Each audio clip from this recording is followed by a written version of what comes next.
Not too long ago, I was in a game store looking forward to picking up some games for my consoles, and it was there that I found what I could only describe as the most infamous PlayStation 5 physical game known to date. Crazy Chicken Shooter. Now, shovelware chicken shooter games are no stranger to me, and probably not you either. There's a lot of them on the Wii anyways. But I have to admit, this one really resonated with me. It's a game I was more than familiar with, as I'd always see it in those big PlayStation 5 collection videos as some sort of weird inside joke. So actually being faced with it in person was kind of a daunting experience. You already know I had to buy it, and of course I had to play it.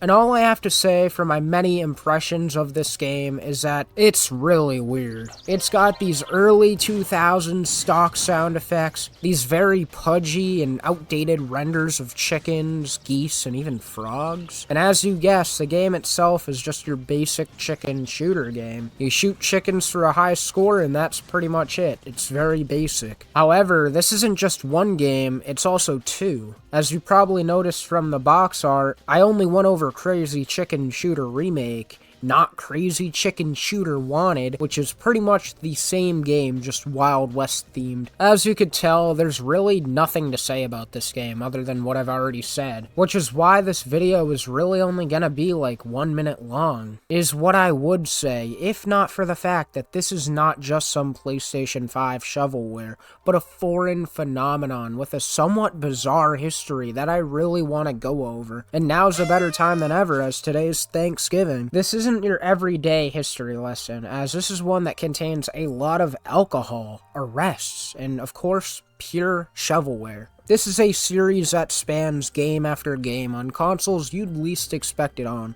But enough talk, let's just get right into it.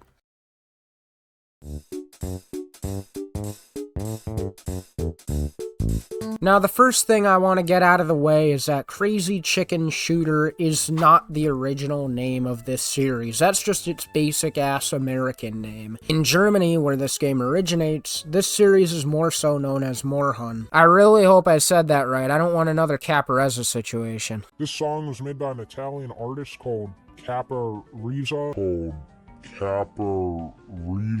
Which would be Ty-Fa Starbini. Anyways, the origins of Moorhuhn actually date back far before the PS5 or even Nintendo Wii era, for example. Rather, the first ever Crazy Chicken game debuted in 1997 in a bizarre 98 demo montage. The game was originally known as Kippenschneiten, which just translates to chicken shooting. Initially, this game was only made to promote whiskey, of all things. So after placing third in its bizarre 98 demo contest, Kippenschneiten went on to release in October of 1998 as Moorhuhn, the game and name we know today. What's funny is that to promote this game, there would actually be people dressed up as chickens in the bar to help kind of give the game more attention. I could only imagine they were dressed up as the chickens from the game, as I could not for the life of me find any original images of this for context. What's important, though, is that Moorhuhn, or Crazy Chicken, was never meant to evolve past this. The game was never intended to leave the bar. It was always just meant to sell a brand of whiskey, and that's it. This was until people loved the game so much, they started pirating it and sharing it around the internet so they could actually play it outside of bars. And it kind of just became somewhat of a German phenomenon. This bar-exclusive game that was really only meant to serve as a cheap little advert for a whiskey brand and bars was turning into this big German phenomenon that a ton of Germans in the late 90s were playing and even enjoying on their free time, going out of their way to pirate it, as that's the only way you could play it outside of a bar. And when the creator of the game heard about this, he was not at all happy to see his game getting big through piracy and theft, until it grew on him just how much people loved this game and wanted an official version so they could play it outside of bars. And that's when it happened. An official version of Crazy Chicken Shooter was released on PC in December of 1999, and the rest is history. Many games and spin-offs have been released since, and I honestly think it's worth taking a look at these games, even just briefly.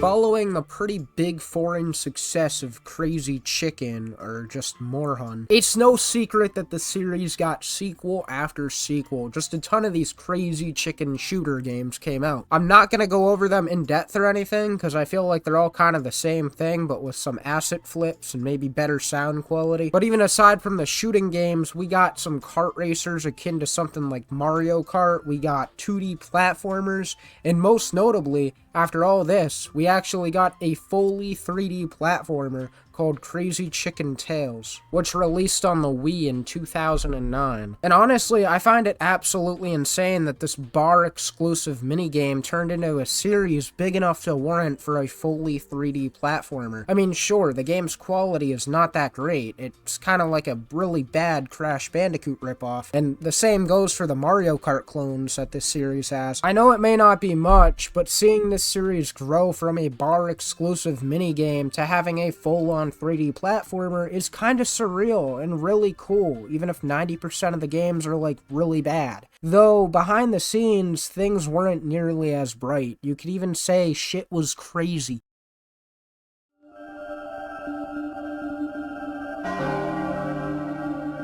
Despite going public in 1999 and attaining over $1 million US, or in this case, 1 million euro, 3 years later, in 2002, Fnac Media AG, the developers of the Crazy Chicken series, started to lose a ton of stock value after the company's two leaders were set to be under investigation for falsifying balance sheets and income reports. In other words, they were lying about how much they were earning. Because of this, Fnac Media lost way too much money and had to throw all their assets away, including Crazy Chicken, to their successor company, Fnac Media Publishing, GmbH. These guys would be responsible for every Crazy Chicken game made between 2002 and 2017, which was a year they unfortunately dissolved, evident by the lack of Crazy Chicken releases ever since 2010, as everything between 2010 and 2017 was really just ports and a VR experiment. Even so, it's worth mentioning that before their end in 2017, the two leaders responsible for falsifying those balance sheets would actually be arrested for a few years in 2009. But after all that, in 2017, the Crazy Chicken series would be saved for a third time, when the series would be handed over to its longtime publishing partner, AK Tronic Software and Services GmbH, who would be responsible for pretty much reviving the franchise with all those PS5 ports you and me know the series for. Goddamn, talk about a series that doesn't want to die, right up there with Bubsy. Now, in case all that wasn't crazy enough, in the year 2000, amidst a bunch of propaganda, Fnac Media AG was received word that Crazy Chicken was modified on a website into a extremist video game in which Jewish people and minorities were being hunted instead of the birds. This is crazy. I honestly didn't find this out until way later in my research, and it blows my mind how deep this rabbit hole goes. It's insane.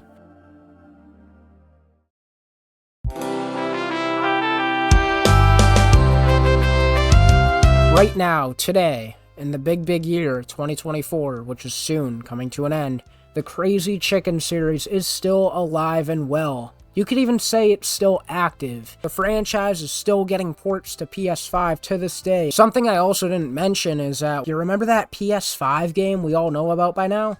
Well, this is its first American release of the two games on the compilation, respectively, since most Crazy Chicken games never even got released in North America at all. So to see this series still going strong and even gaining a somewhat small but present American audience is really cool, even if these games are only known as being shovelware and easy platinum trophy farms. But at the end of the day, what lies beneath its roots is something else, something different entirely. This isn't just shovelware. This is a series that isn't supposed to exist at all, but it does because its audience was passionate enough to share it even through illegal means, and from there it grew to be a franchise spawning well over 30 games, and even escaping death 3 different times. This was a crazy history behind Crazy Chicken. Oh, if you don't subscribe right now, I'll show you something even crazier.